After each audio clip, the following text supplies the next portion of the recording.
Hello दोस्तों। तो बढ़ते हैं आज की पहली कहानी की तरफ। यह कहानी राजन की है। राजन अपने परिवार के साथ धोलेरा शहर में रहता था।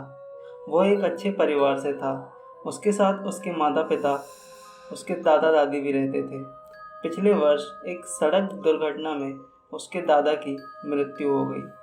तब से वो धोलेरा शहर में रहने लगते हैं। राजन को किताब पढ़ने का बहुत शौक था। वह जब भी कभी फ्री होता तो वह किताबें पढ़ लिया करता था। अगर उसके पास किताबें नहीं होती थी तो वह अपने मोबाइल में ई बुक डाउनलोड करके पढ़ता था। वह बहुत कम ही खेलता कूदता था, नहीं तो वह सिर्फ किताबी दुनिया में खोया रहता था। उसकी दादी और उसके दोस्त उसे किताबी कीड़ा कहते थे। वह पढ़ाई में बहुत ही अच्छा था।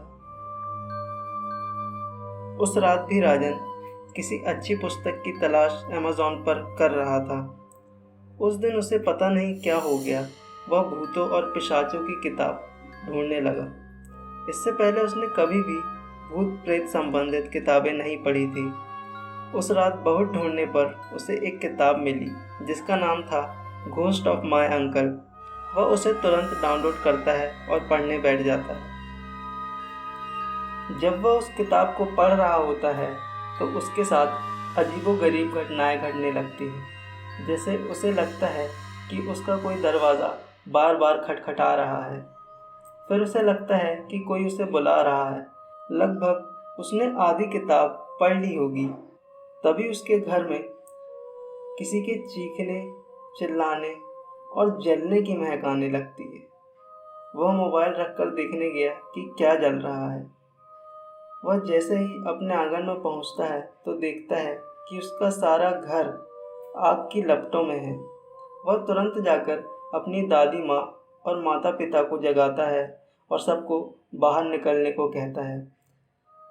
सब बाहर निकलते हैं और फिर आग बुझाने की कोशिश करने लगते हैं, पर आग बुझती नहीं है।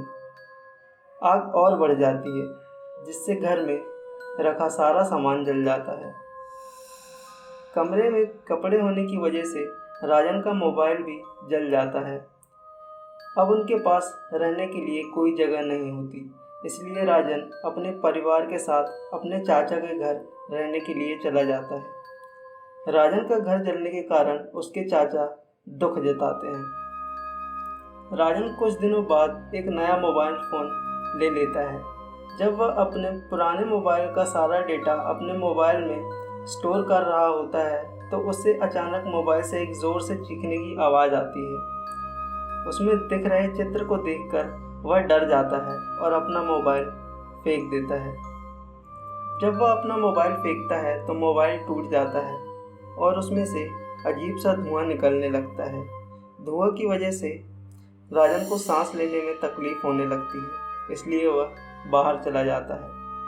जब वह कमरे में दोबारा वापस आता है तो देखता है उसके कमरे में बिल्कुल भी धुआं नहीं है और उसका मोबाइल भी ठीक ठाक है। वह मोबाइल को ठीक ठाक देखकर खुश हो जाता है।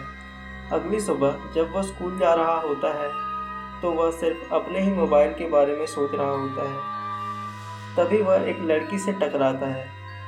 वह उस लड़की से माफ़ी मांगता है और अपने स्कूल चले जाता है।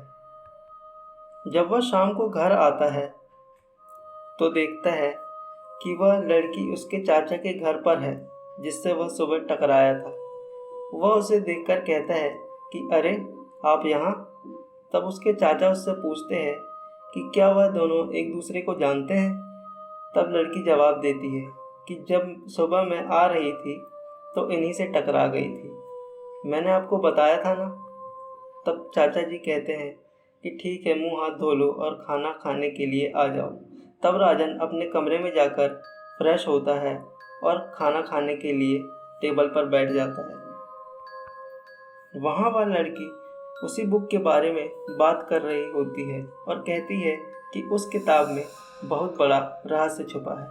उसकी बात सुनकर सब हंसने लगते हैं, पर राजन उसकी बातों को ध्यान से सुन रहा होता है। खाना खाकर सब अपने अपने कमरे में सोने चले जाते हैं। राजन को स्कूल से कुछ काम मिला होता है, इसलिए वह उसे ख़त्म करने लगता है। तभी उसे खिड़की के बाहर किसी के होने का एहसास होता है। वह खिड़की के पास जाकर देखता है पर वहाँ उसे कोई नहीं दिखता, इसलिए वह काम खत्म करके सोने चले जाता है। पर उसे नींद नहीं आ रही होती है, इसलिए वह इधर उधर करवटें बदल रहा होता है। तभी अचानक उसे छत से कोई उल्टा लटका हुआ दिखाई देता है। उसकी डर के मारे चीख निकल जाती है। वह चीख कर कमरे से बाहर भागता है। उसकी चीख सुनकर सब बाहर आ जाते हैं। उसके पिता पूछते हैं कि क्या हुआ। वह अपने कमरे की तरफ इशारा करते हुए कहता है कि वहाँ कोई है। वो उसके कमरे में जाकर देखते हैं पर उन्हें वहाँ कोई भी दिखाई नहीं देता। फिर वह राजन से कहते हैं कि वह तुम्हारा भ्रम होगा बेटा, और सब सोने चले जाते हैं। अगले दिन भी जब वह खाना खाकर सोने जा रहा होता है तो उसे वहाँ कोई दिखाई देता है। वह भागने लगता है पर दरवाज़ा बंद होने के कारण वह भाग नहीं पाता और वह आत्मा उसके पास आकर उसके माथे पर हाथ रखकर कुछ कहती है और वह उसके शरीर में घुस जाती है। जब सुबह होती है तो राजन देर तक सोता रहता है। जब उसकी दादी उसे जगाने जाती है तो देखती है कि उसका कमरा उलझा पड़ा है। वह राजन को जगाने लगती है पर वह नहीं जागता। वह बार बार उसे जगाती है। फिर वह अचानक उठकर अपनी दादी को धक्का दे देता है और उसकी दादी जोर से नीचे गिर जाती है। राजन की दादी देखती है कि राजन का चेहरा पूरी तरह बदल चुका है। वह एक मरी हुई लाश की तरह दिखता है। उसकी आवाज़ भी बदल जाती है। उसे देखकर राजन की दादी वहाँ से भाग जाती है और सबको इसके बारे में बताती है। तो राजन के चाचा कहते हैं, अम्मा बुढ़ापे में आप भी सटिया गई हो क्या? कैसी अजीब अजीब बातें कर रही हो। भला राजन का चेहरा मरी हुई लाश के जैसा ऐसा कैसे हो सकता है? मैं खुद अभी उसे बुलाकर लाता हूँ। जब राजन के चाचा ताव में उसके कमरे में जाते हैं तो देखते हैं कि उसका सारा सामान बिखरा पड़ा हुआ होता है।